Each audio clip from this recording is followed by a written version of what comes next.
Hi, this is Karen and I'm coming to you from my kitchen, and this is a new adventure for me, starting a YouTube channel and teaching you what I know. And I've had 4 kids and we've had lots of challenges in feeding and eating and all those fun things, and now they're all grown and they are actually really great cooks. So I'm super excited and happy and proud of that fact.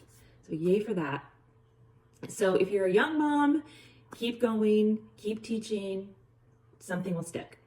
If you are my age and you are kind of not knowing if you should pick up a new habit in the kitchen, or if you should just forget about it, or how we're going to navigate being just by ourselves with our spouses, because now we don't need to cook much. I don't know, I'm just gonna go along this journey with you and we'll figure out with all my mistakes and all my wins. And so I challenged myself to learn how to make sourdough. So that is kind of what I've been doing for this past year in the kitchen, in my new exploration of something new, because I'm always looking for something new. I have to challenge myself all the time.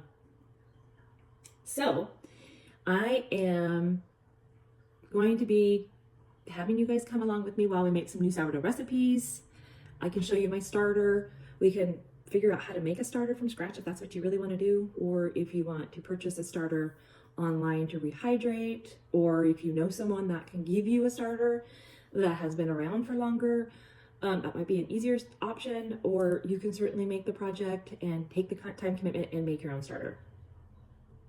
I'm certainly not an expert. I've only been doing sourdough for a year, but I don't think you need to be an expert to make sourdough. I don't think you need to be an expert to make anything in the kitchen. There is recipes and there's trial and error. And we all are human. So let's just make some recipes that taste yummy. That's really all that matters, right? So right here in front of me is the newest recipe I made, and it smells delicious as I'm talking. It is pumpkin sourdough with cinnamon swirls in it as we stretch and fold, which is a new thing for me. And then it called for brown sugar, but I wanted to make it a little bit more not keto friendly, but low sugar friendly. So I use the monk fruit brown sugar, and I'll show you what that looks like. But I love that stuff because it doesn't add a bunch of calories to your recipe. So I'm going to see how it turns out. When I cook, I like to use things that I have in the house first. So I decide, what do I have? So I had pumpkin, I had starter, I had flour, and then I had all this stuff to put in there. And then I decided that I should add a little pecans. So this one I've already done. This loaf I'll put together this loaf here in a minute. I put together this loaf and it's in its banneton. The bannetons aren't 100% necessary. I bought them because I got a starter kit. When I bought my, when I started my sourdough journey, I bought a starter kit. The starter kit came with a banneton, a bench scraper, and other little items. Well, I will go over in my next video the items I use to create just regular sourdough, so you know how to do a basic loaf, and then we'll go over some steps in some further videos. But I wanted to show you this beautiful, lovely loaf just because it's beautiful, and I thought this would be a great starter video, because this is what you can do if you want to. It doesn't take a lot of time, it doesn't take a lot of energy, it just takes a commitment to want to do it and a desire. That's it. So I have a couple other loaves resting here because I always make more than I should. And I always make at least a double batch, if not 4 loaves, and then I give them away. People love sourdough, especially if you give that to them, because it's the best. Sourdough has no preservatives in it. It is just flour, water, and salt. And then you can add pumpkin or chocolate or whatever you want to it. I don't make a ton of plain sourdough because I like the flavored stuff, but flavored meaning garlic, everything bagel seasoning. It doesn't have to be full of sugar. It's just a seasoning. And sometimes it's jalapeno and cheese because I want something scrumptious. But whatever it is, it usually turns out really good because sourdough in itself is just really good. And people love it as a little surprise. It's just a little surprise gift for somebody, just to say, you know, we're thinking about you. Neighbors love it. My husband's work absolutely loves it. I think they've come to expect it, which is totally fine because I like to give it to them. So inside this sourdough, if you'll see it, it's so cool. It has these ribbons of cinnamon and pumpkin spice. And I added it during the stretch and fold process. And once again, we'll go through all of that. but I wanted to show you the outcome. This is inspiration for following me and learning. Oops, that one ripped. But for following me and learning how to do this. If you want to make wonderful sourdough, but you're not necessarily needing to make it perfect, because I don't make it perfect. I don't feel like we all do anything perfect. I think if we hold ourselves up to that standard, it's very stressful. So let's not make it perfect. Let's just make it yummy. So here is what I do. So I stretch it out. After it's done its proofing and all that other process that we'll go into, stretch it out and make this nice little rectangle, but don't make it too thin. The biggest thing I've learned about sourdough is don't make it too thin, make it thick so you can easily work with it, because when you roll it up, you don't want all it to rip apart, right? So make it thicker than you think you should. I don't know, I've seen a lot of videos that people really thin it out, but it's just entirely too hard to work with. So I make mine thick like this. And then I'm gonna grab my pecans. I already chopped them, they're over on the other counter. Oh yeah, that's another thing. I don't have a huge kitchen. I don't have this huge, gigantic island. I have a kind of a little space, but you can still do it. It doesn't have to be spectacular and glorious. On to my next step. So we just put out this little layer of pecans, however many you want. Don't overdo it though, because it kind of sometimes will make it break. So I just pat it down. This is just plain chopped pecans. It's nothing fancy. I didn't put sugar on them. I didn't toast them, nothing. I just chopped them up and threw them in there. And then flip that one over. So you're gonna flip over a third of it. And see how it just sticks nicely to each other. And then just put another little layer of pecans, because you want a little marble effect. And when you eat it, don't you want to eat a bite of pecans in every bite? That's what you need to think about when you're doing this. Like, when I actually go to eat it, is it going to be yummy? So fold this other one over. So we fold over a third, sprinkle with our inclusion, and stitch it up on the sides. I just go through and stitch it, which means stick it so it doesn't want it reopen. Stick it, stick it, stick it. And then I go in the bottoms and I just like turn it under just to hold it in. And then it's just like this little log. And then we'll go to doing a little more pecans.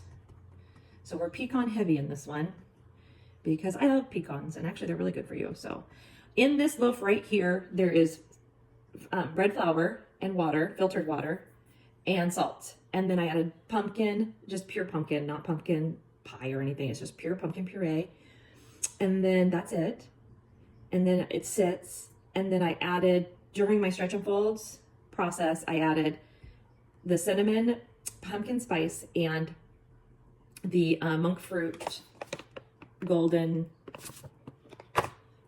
brown sugar. So that's all that's in here. And then now just chopped fresh pecans. So really there's nothing too majorly bad for you.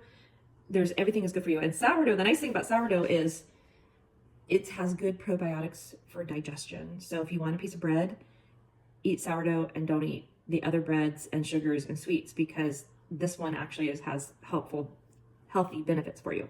So back to this. I love this guy. I bought this on Amazon, and it does this little, see how it does a little, so pretty, but it comes down and it sprinkles up a little bit of flour so our hands don't get so sticky. You don't need a ton of flour with sourdough, you just need a little bit. But now we're gonna roll this guy up, tuck it in, tuck in the sides, roll and tuck, roll and tuck. And as long as you roll and tuck it and bring it down and let it sit just for a minute just to relax. Grab a little more flour. See, it just doesn't hold a ton, but that's okay. I just have my flour right here. And then I just sprinkle it a little so I can move it around easily. Then I'm gonna tuck in my sides. So this guy will get tucked in. And then once you stitch it up, you'll see it. It's kind of stitched up. It's kind of cool. That's why I love dough. Dough is so fun to work with. I don't know. There's something about dough just gives me like chills when I touch it. It's strange. We all are strange, and that's part of my strangeness. So go ahead and do this. Give it a little flour. Pick it. I like to pick it up and give it flour here so it'll slide around. And then I just take it and turn it just a little bit, you guys. Don't go too crazy with all this turning business, especially with inclusions. You want to be really gentle because the inclusions can pop out. So take it and turn it lightly. All you're doing is trying to create a tiny bit of tension on the top. So when you put it in your basket, it sits nicely. So you take it and you turn it gently. See how I'm doing it kind of slow and gentle? Okay. And I'm gonna let it actually sit here for a minute because I want the bottom to kind of mesh together, and I'm gonna get my other Banneton, put this one up here.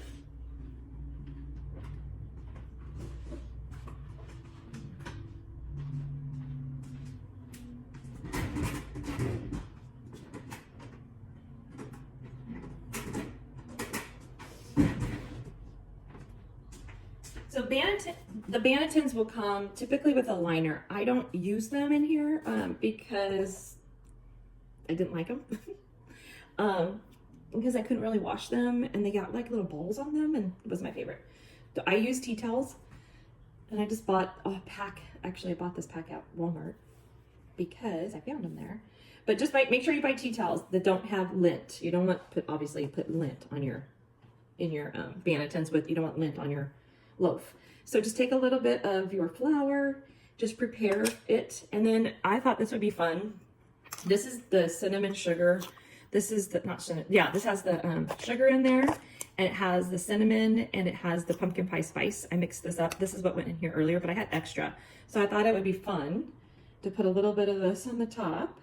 So when my bread comes out, it'll have a little bit of this on the sprinkled on the top. That would be fun, right? So take your bench scraper, lift it up gently, and you're gonna flip it over gently and put it inside of your basket. It's just like that. If you see a little tiny bit of openings, you can pinch it together. Don't go too wild and crazy by trying to pinch everything together, because it's not gonna matter in the end. You're just making sure there's no big giant holes. Because basically what you're doing, this is gonna be the bottom. This is gonna be the bottom of your loaf when you flip it back over to cook it. So it doesn't matter if it has a little bit of warpiness in there. As long as it's all stitched together, it's going to sit in the refrigerator now for pretty much till tomorrow. It's gonna sit and marinate. So I put a little bit of flour on here so things don't get stuck together. And you fold it over, and then, so I have my 2 loaves now. And then I put a little shower cap that I recycle and I keep. They are, right here you can order a huge pack on Amazon for really cheap, but they're just shower caps and they're plastic. So I put it over this guy like this, and it holds the moisture in so they don't dry out, and it holds in a lot of the basket. So a lot of the basket's covered. And then this one. So what I'll do with these now is I'm gonna put these in the refrigerator, and they're gonna sit till tomorrow, and then I'm gonna bake them. And then I'll show you the process of how I flip them out, put them in the oven, and what they look like when they come out. That's how simple it is. So if you've ever thought about trying sourdough, it is time. Especially time now because it's fall. Best time of the year to get in the kitchen because, you know, you're not outside as much. It's gonna start raining out there. It's gonna be cloudy, at least where I live in the Pacific Northwest. It's going to be kind of dreary sometimes. And turning the lights on, smelling good food, turning up the music, sometimes is what you need. So stay tuned for me to get these out of the oven, or the refrigerator in the oven tomorrow, and then we'll see how these turn out and we'll taste it and see if it's yummy. I will post the recipe that I used for this particular loaf on this in the description.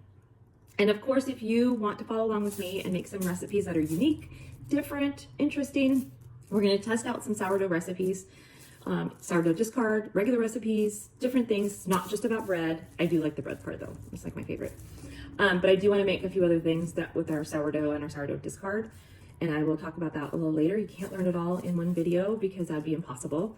And so follow along with me as we discover the beautiful magic of sourdough and how that can fit into your everyday life in a pretty easy way. Until next time, thanks for watching. Thanks for watching all the way to the end. Oh, and I'm supposed to tell you to subscribe.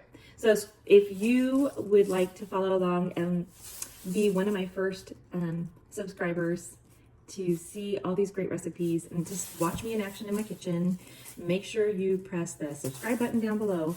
I would love some comments. Comments are fun because that is reassuring that people are watching, and maybe you have a question I can answer, and maybe you have a comment, or maybe you want to give me some advice also. I love advice. Just give me anything and everything that you would like to talk about, and we'll just continue this journey together. Talk to you next time. Bye.